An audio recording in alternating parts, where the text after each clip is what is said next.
بنورنا الدنيا وننشر في الفضاء أملا ونعلي عزم همتنا فمن طلب العلا وصل. الحمد لله رب العالمين والعاقبة للمتقين والصلاة والسلام على سيد الأنبياء والمرسلين سيدنا وحبيبنا وحبيب رب العالمين محمد وعلى آله وأصحابه ومن هدى بهديه إلى يوم الدين.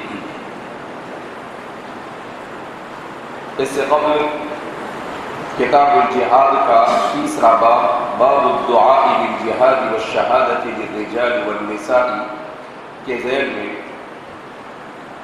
سیدہ حضرت ام حرام بنت ملحان رضی اللہ تعالی عنہ کہ جہاد بحری کے سلسلے میں ایک آرزو تمنا اور ان کے قصے والی روایت کو امام بخاری نے ذکر کیا. اب آگے بیان کرتے ہیں باب درجات المجاہدین فی سبیل اللہ.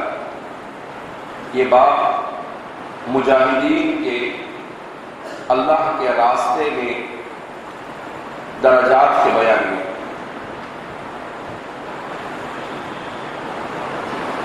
امام بخاری اب اس باب میں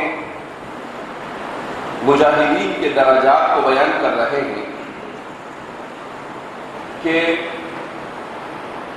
انسان جو عمل کرتا ہے تو عمل کرنے پر اسے آخرت میں اس کا بدلہ دیا جائے گا. اب چونکہ ہر انسان کا عمل اور اس کی نیت کی کیفیت یہ ایک جیسی نہیں ہوتی، لہذا جس انسان کی جیسی نیت اور اس کے عمل کی جیسی کیفیت ہوگی اس کے مطابق قیامت کے دن اسے بدلہ دیا جائے گا. اسی مقدار میں اسے جنت میں اونچے یا نیچے درجے پر رکھا جائے گا. قرآن کریم میں اور احادیث مبارکہ میں ان چیزوں کی طرف اشارہ کیا گیا ہے. خاص طور پر امام بخاری نے اس بات کو اس لیے یہاں پر قائم کیا کہ کوئی یہ نہ سمجھے کہ جہاد کیا تو اس کا مطلب یہ ہے کہ سیدھا جنت میں چلا گیا، بلکہ امام بخاری یہ فرمانا چاہتے ہیں کہ صرف جہاد یہ موجب جنت نہیں ہے، بلکہ جہاد کے ساتھ سب سے پہلے جیسے کسی بھی عمل کے درست اور عند اللہ مقبول ہونے کے لیے نیت کی درستگی ضروری ہے، اسی طریقے سے جہاد میں بھی اولا نیت کی درستگی ضروری ہے. ثانیاً جیسے کسی بھی عمل صالح کے عند اللہ مقبول ہونے کے لیے اطاعت رسول ضروری ہے، اسی طریقے سے جہاد کے لیے بھی اطاعت رسول یعنی رسول اللہ صلی اللہ علیہ وسلم کے بیان کردہ طریقے کے مطابق جہاد کا ہونا ضروری ہے. تو اس وجہ سے امام بخاری نے اس بات کو یہاں پر قائم کیا کہ کوئی آدمی جہاد کی افضلیت کو دیکھ کر اسے علی الاطلاق عند اللہ مقبول ہونے کا تصور نہ پال لے اور یہ نہ سمجھ بیٹھے کہ کچھ کرو نہ کرو جہاد میں جاؤ اور مر جاؤ اور سیدھا جنت میں چلے جاؤ. کہا اتنا آسان بھی نہیں ہے. تو اس لیے فرما رہے ہیں کہ نہیں، اس کے لیے بھی اولا نیت کا درست ہونا ضروری ہے، احکام کا جاننا ضروری ہے، اسی کے ساتھ ساتھ شریعت کی پیروی اور اتباع ضروری ہے. ان تمام لوازمات کے بعد اگر جہاد کیا جائے تو پھر اس جہاد کے سلسلے میں جو بھی فضیلت بیان کی گئی ہے اس فضیلت کا مجاہد یہ بہرحال کیا بنے کا حقدار بن سکتا ہے. یقال هذه سبیلی وهذا سبیلی، کہا جاتا ہے کہ هذه سبیلی اور هذا سبیلی. هذه سبیلی ادعو الی اللہ، اسی کی طرف اشارہ کرتے ہوئے فرماتے ہیں کہ سبیل کا جو لفظ ہے یہ عربی زبان میں مذکر اور مؤنث دونوں طرح سے مستعمل ہے. اگر وہ مؤنث پڑھا جاتا ہے تو اس صورت میں اسے مؤنث سماعی مانا جائے گا، اس لیے کہ بظاہر اس میں کوئی علامت تانیث نہیں ہے، اور جہاں کسی کلمے میں علامت تانیث نہ ہو اور اسے مؤنث پڑھا جاتا ہو تو اس کے سلسلے میں بیان کیا جاتا ہے کہ وہ مؤنث سماعی ہونے کی وجہ سے مؤنث مانا جائے گا، کہ عربوں نے اسے مؤنث پڑھا ہے اگرچہ اس میں کوئی علامت تانیث نہیں ہے، جیسے اردن اسے بھی مؤنث پڑھا جاتا ہے جبکہ اس میں کوئی علامت تانیث نہیں ہے، تو کیا کہا جاتا ہے کہ مؤنث سماعی ہے۔ ایسے ہی سبیل کو بھی مؤنث پڑھا جاتا ہے، تو اگر اسے مؤنث پڑھا گیا تو یہ مؤنث سماعی ہے، اور چونکہ اس میں بظاہر کوئی علامت تانیث نہیں ہے اور بعض مرتبہ اس کا استعمال یہ مذکر بھی ہوا ہے عربی زبان میں کتاب و سنت میں دونوں جگہ پر، لہذا اس بنا پر کہا کہ ہذہ سبیلی اور ھذا سبیلی دونوں طریقے سے ہذہ سبیلی ادعو الی اللہ علی بصیرۃ انا ومن اتبعنی۔ قال ابو عبداللہ فرماتے ہیں غزن، سورہ آل عمران کی آیت کی طرف اشارہ کر رہے ہیں کہ سورہ آل عمران میں اس لفظ کا استعمال ہوا ہے 156 نمبر کی آیت میں۔ یہ کیا ہے تو فرماتے ہیں واحدھا غازی، اس کا واحد غازی ہے۔ اس کا مطلب امام بخاری یہ فرما رہے ہیں، ابو عبداللہ سے امام بخاری مراد ہے کہ غزن سے یہ جمع ہے اور اس کا واحد یہ غازی آتا ہے۔ امام بخاری بعض مرتبہ باب کو شروع کرنے کے بعد بجائے اس کے کہ کسی مکمل آیت کو ذکر کرے، کسی حدیث کو لے آئے، چند کلمات کے لغوی، صرفی یا نحوی تحقیق میں لگ جاتے ہیں۔ کیوں ایسا کرتے ہیں؟ تو اس کے دو مقصد ہوتے ہیں۔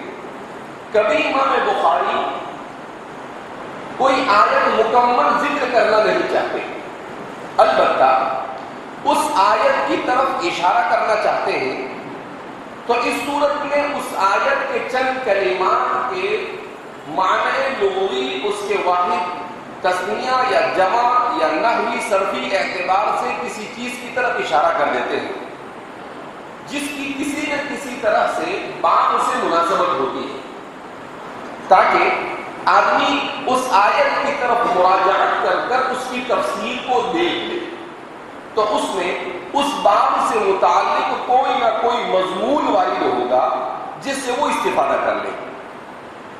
بعض مرتبہ وہ اس طرح کے کلمات کو ذکر کرتے ہیں اس لیے کہ آگے حدیث میں کہیں پر اس طرح کے کلمات یا قرآن کی کوئی آیت آگے آنے والی ہوتی ہے جس میں یہ مشکل الفاظ وارد ہوتے ہیں، اس وجہ سے وہ اس کے سلسلے میں اشارہ کر دیتے ہیں۔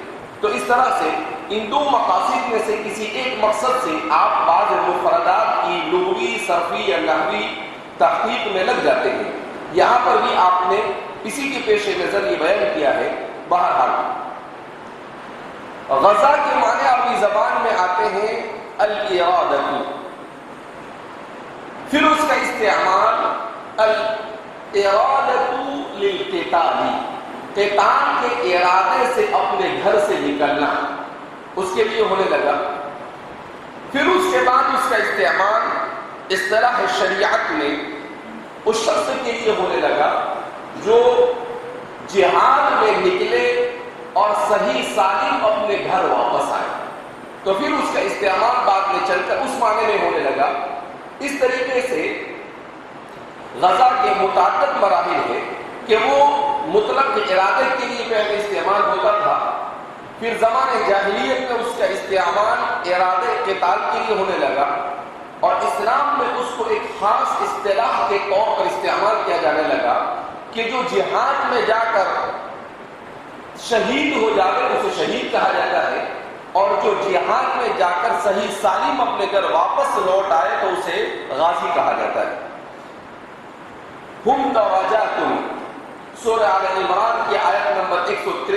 طرف اشارہ کر رہے ہیں ہم درجات لہم درجات، کہ قرآن کریم نے اس بات کی طرف اشارہ کیا ہے لہم درجات، کہ ہم سے مراد یہاں پر لہم ہے، اسی لیے اس کی تفسیر کر رہے ہیں امام بخاری لہم درجات، کیا مطلب کہ مجاہدین کے متعدد اور مختلف درجات ہیں۔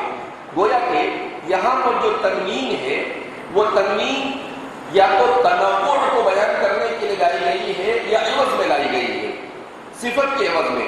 صحیح یہ ہے کہ تنوع کو بیان کرنے کے لیے لائی گئی ہے۔ ہم درجات، ان کے متعدد درجات ہیں یا ان کے مختلف درجات ہیں۔ لہم درجات مختلفۃ، کیا مطلب کہ جس کی جیسی نیت ہوگی اور وہ جس طرح سے قتال کرے گا اس کے مطابق جنت میں اسے درجہ دیا جائے گا۔ جس کی نیت اچھی ہوگی بہرحال اسے اچھا درجہ دیا جائے گا، اور جس کی نیت درست نہیں ہوگی وہ بہرحال درجے سے کیا ہوگا؟ محروم ہوگا۔ اسی لیے فرماتے ہیں حافظ ابن حجر اسقلانی کہ لہم درجات ان کے بجائے لہم ذو درجات ہونا چاہیے، کہ درجات والے ہیں وہ۔ اسی لیے بات نے کہا کہ لہم کے بجائے اگر ہم ذو درجات بھی آ جاتے تب بھی کسی قسم کا کوئی فرق پڑتا نہیں ہے۔ درجہ اس کے معنی عربی زبان کے اندر میں آتے ہیں اسٹیپ کے، سیڑھی کے متعدد زینے ہوتے ہیں، اس کو کہا جاتا ہے درجات۔ تو چونکہ انسان کے بلند مقام کے لیے بھی درجات ہوتے ہیں کہ آدمی اونچے والے درجے میں، اوپر والے درجے میں، الدرجات العلی، اوپر والے درجے میں گیا تو وہ کب پہنچتا ہے؟ جب وہ نیچے کے درجے سے چڑھتا ہوا جاتا ہے۔ آدمی کود کر اور پلنگ کر نہیں پہنچتا ہے، جہاں بھی آدمی بلندی پر پہنچتا ہے، چاہے علمی اعتبار سے ہو، چاہے روحانی اعتبار سے ہو، چاہے مادی اعتبار سے ہو، چاہے دنیاوی اعتبار سے ہو، چاہے اخروی اعتبار سے ہو، اس کو متعدد اسٹیپ سے گزرنا پڑتا ہے، تب جا کر وہ بلندی تک پہنچتا ہے۔ اس لیے عربی زبان میں درجات کا لفظ استعمال ہوتا ہے، اور اسی کا استعمال ہمارے اردو زبان میں بھی ہوتا ہے جو عربی زبان سے مستعار لیا گیا ہے۔ تو فرماتے ہیں ہم درجات لہم درجات۔ وبه قال حدثنا يحيى بن صالح قال حدثنا فليح عن هلال بن علي عن عطاء بن يسار عن ابي هريره رضي الله عنه وعنهم اجمعين قال قال النبي صلى الله عليه وسلم من آمن بالله وبرسوله وأقام الصلاة وصام رمضان كان حقا على الله أن يدخله الجنة جاهد في سبيل الله أو جلس في أرضه التي ولد فيها قالوا يا رسول الله أفلا نبشر الناس قال إن في الجنة 100 درجة أعدها الله للمجاهدين في سبيل الله ما بين الدرجتين كما بين السماء والأرض فإذا سألتم الله فاسألوه الفردوس فإنه أوسط الجنة وأعلى الجنة أراه قال وفوقه ایک روایت کے مطابق وفوقه عرش الرحمن ومنه تفجر أنهار الجنة، اور ایک روایت کے مطابق ومنه تفجر أنهار الجنة۔ وقال محمد بن فليح عن أبيه وفوقه عرش الرحمن۔ امام بخاری روایت کو بیان کر رہے ہیں اپنے شیخ یحییٰ بن صالح سے۔ یحییٰ بن صالح الوحاضی الشامی، ملک شام کے ہیں آپ کے یہ شیخ۔ وحاض قبیلے سے آپ کا تعلق ہے، اس مناسبت سے آپ کو الوحاضی کہا جاتا ہے۔ واو، حا اور طا، ضا، عین والی ضا اور یا۔ یحییٰ بن صالح الوحاضی قال حدثنا فلیح، وہ کہتے ہیں کہ مجھے فلیح نے بیان کیا۔ فلیح سے مراد فلیح بن عبد الملک بن سلیمان، فلیح بن عبد الملک بن سلیمان نے مجھے بیان کیا عن ہلال بن علی، وہ ہلال ابن علی، ہلال ابن علی سے مراد یہاں پر ہلال ابن علی الفہری المدنی، بنو فہر سے تعلق کی مناسبت سے انہیں فہری کہا جاتا ہے، اور مدینہ کے رہنے والے تھے، اس مناسبت سے انہیں المدنی کہا جاتا ہے۔ عن عطاء ابن یساری، اور وہ روایت کرتے ہیں عطاء ابن یسار الہلالی مولا ام المؤمنین میمونہ، حضرت میمونہ رضی اللہ تعالی عنہا کے آزاد کردہ غلام تھے عطاء ابن یسار۔ ایک عطاء ابن ابی رباح تھے، ان کا تعلق مکہ مکرمہ کے فقہاء میں ہوتا ہے، اور عطاء ابن یسار کا تعلق یہ مدینہ کے علماء محدثین اور فقہاء میں ہوتا ہے۔ یہاں وہ عطاء ابن ابی رباح ہے جو امام صاحب کے مشائخ میں سے اور امام صاحب کے شیوخ میں سے ہیں، اور یہ عطاء ابن یسار ہے۔ عن ابی ہریرہ، وہ روایت کرتے ہیں راویۃ الاسلام سیدنا حضرت ابو ہریرہ رضی اللہ تعالی عنہ سے، قال، آپ نے فرمایا، قال النبی صلی اللہ علیہ وسلم، نبی کریم صلی اللہ علیہ وسلم نے ارشاد فرمایا، من آمن باللہ وبرسولہ وأقام الصلاة وصام رمضان كان حقا على الله أن يدخله الجنة، جو اللہ پر، اس کے رسول پر، اللہ اور اس کے رسول پر ایمان لے آیا اور نماز قائم کی اور رمضان کے روزے رکھ لیے، تو اللہ پر حق بنتا ہے کہ اسے جنت میں داخل کر دے۔ كان حقا على الله، تو اللہ پر حق بنتا ہے، اللہ پر واجب کہتے ہیں لیکن صحیح یہ ہے کہ اللہ رب العزت پر حق بنتا ہے کہ ان یدخلہ الجنت، کہ وہ اسے جنت میں داخل کر دے۔ یہ یدخل پڑھیں گے اس کو ادخل یدخل کی رخال باب افعال سے، اس لیے کہ یدخلہ کے اندر جو وہ زمین ہے وہ اللہ کی طرف لوٹے گی، اس کے معنی داخل کرنا، اور دخلہ کے معنی آتے ہیں داخل ہونا، تو اسے متعدی کرنے کے لیے باب افعال میں لے جانا پڑے گا۔ ان یدخلہ الجنت، کہ اسے جنت میں داخل کر دے۔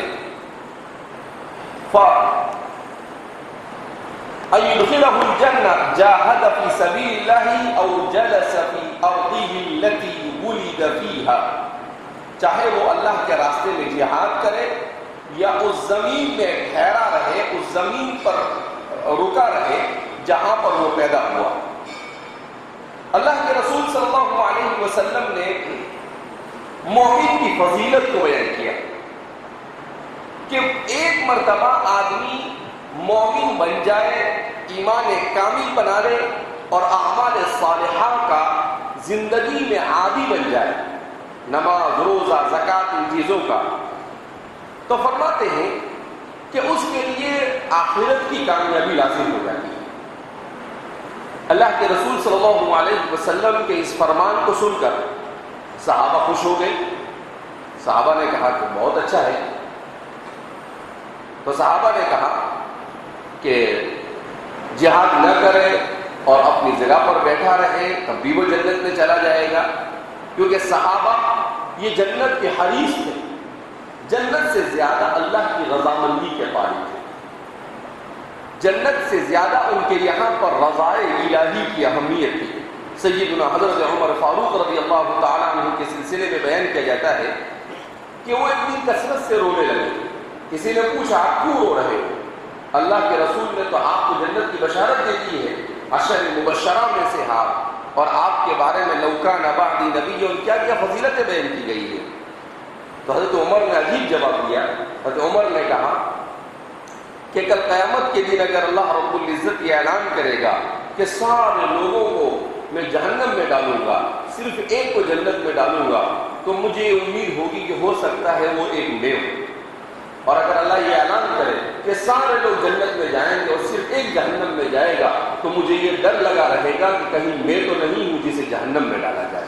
تو فرماتے ہیں کہ یہ ہے الایمان بین الخوف والرجاء۔ پھر حضرت عمر فرماتے ہیں کہ قسم بخدا میں تو صرف یہ چاہتا ہوں کہ قیامت کے دن اللہ مجھے یہ کہے کہ جا میں نے تجھے معاف کر دیا، پھر مجھے جنت نہ بھی ملے تو اس کی مجھے کوئی پرواہ نہیں۔ پھر مجھے جنت نہ بھی ملے تو مجھے اس کی کوئی پرواہ نہیں۔ تو ان لوگوں نے جو کچھ کیا یہ اللہ کی رضامندی کے حصول کے لیے کیا۔ جب اللہ راضی ہوگا تو جنت تو ملنی ہی ہے۔ تو اس لیے فرماتے ہیں کہ آدمی کے پیش نظر ابتغاء مرضات اللہ، اللہ کی رضامندی کی جستجو یہ ہونی چاہیے۔ بہرحال تو اللہ کے رسول صلی اللہ علیہ وسلم نے جب یہ کہا چاہے وہ جہاد کرے یا نہ کرے، بہرحال وہ اسلام اور ایمان کے ساتھ مرے گا تو جنت۔ قالوا یا رسول اللہ افلا نبشر الناس، تو کہا کہ کیا ہم لوگوں کو بشارت نہ دے دیں؟ تو حضور نے کہا کہ ان فی الجنۃ 100 درجہ، کہ اتنا سا سن کر ابھی بات پوری نہیں ہوئی، ابھی پوری مکمل بات سنیے، اس کے بعد بتائیے جو بھی بتانا ہے۔ اگر اتنا سا بول کر چلے جائیں گے تو حضور کو معلوم تھا کہ اکثریت ایسی ہے جو اسی جستجو اور ٹوہ میں لگی ہوئی ہے کہ جہاد کی ضرورت نہ پڑے اور جنت آسانی کے ساتھ کیا ہو جائے، مل جائے۔ اس لیے اللہ کے رسول صلی اللہ علیہ وسلم نے کہا کہ ان فی الجنۃ 100 درجہ، کہ جنت میں 100 درجات ہیں، ایک نہیں، دو نہیں، تین نہیں، کتنے؟ 100 درجات۔ جی ابھی ہو آئے ہوئے تو فرمایا کہ ان فی الجنۃ 100 درجے اعدہ اللہ للمجاہدین، اللہ نے مجاہدین فی سبیل اللہ، اللہ کے راستے میں جہاد کرنے والوں کے لیے ان 100 درجات کو خاص کر رکھا۔ ما بین الدرجتین کما بین السماء والارض، اور ہر درجے کے درمیان فاصلہ اتنا ہی ہے جتنا کہ زمین اور آسمان کے درمیان فاصلہ ہے۔ 100 درجے، اور ہر درجے کے درمیان کتنا فاصلہ ہے؟ جتنا زمین سے لے کر آسمان دنیا کے درمیان کیا ہے؟ فاصلہ ہے، جس کو آج تک کے کوئی ناپ سکا نہیں، اور قیامت تک کوئی مائی کا لال ناپ سکنے والا نہیں۔ فَإِذَا سَأَلْتُمُ اللَّهَ فَاسْأَلُوهُ الْفِرْدَوْسَ، پھر جب تم اللہ سے سوال کرو تو فردوس ہی مانگو۔ حضور نے کہا کہ یہ کیا بات ہوئی؟ اللہ کے رسول صلی اللہ علیہ وسلم نے دیکھا کہ میرے صحابہ بہرحال اللہ کی رضا کے حریص کو ہے، اس میں کوئی دو رائے نہیں۔ آپ صلی اللہ علیہ وسلم نے اپنے اصحاب کی تربیت ایسی کی تھی۔ تو حضور نے کہا کہ جنت میں جانا ہی ہے تو ہلکی پھلکی جنت کا ہے پسند کرنا، جنت میں جانا ہی ہے تو ایک دم اونچی والی جنت میں جانا، اسٹینڈرڈ، برانڈیڈ، بہترین جنت۔ کہاں کہ خالی نماز پڑھو، روزہ رکھو اور نام لینے کے واسطے ہاں جنت میں داخل ہو گئے، کہا یہ نہیں۔ اذا سألتم فاسأل اللہ الفردوس، جب مانگو تو اللہ سے فردوس مانگو۔ اب یہ فردوس کیا ہے؟ فردوس کو فردوس کیوں کہتے ہیں؟ فردوس لفظ کیا ہے؟ تو اس کے لیے آئندہ کل کا انتظار۔